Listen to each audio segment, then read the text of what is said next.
This quick recipe is adapted from our favourite retro Women's Weekly cookbook. Preheat your oven while you make your pastry.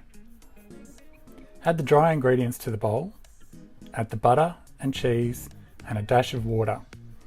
Rub together with your fingers until crumbly. Add a little more water if you think you might need to. Turn the mix out onto some baking paper on your bench and smush into a really rough ball.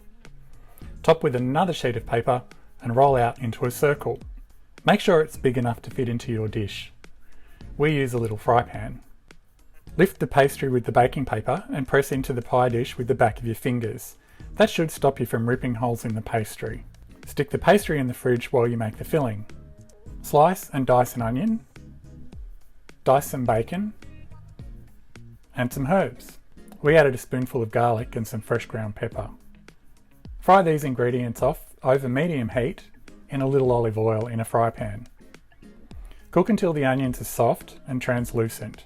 Then set this mixture aside off the heat to cool. To the eggs, add more cheese and the Greek yogurt. Give it a good mix and add the bacon and onion mixture. Make sure you combine it well. Pour this mixture into the pastry and bake for 35 to 40 minutes. The eggs should be just set, but a little jiggly in the middle. Cool for a few minutes before you slice and serve.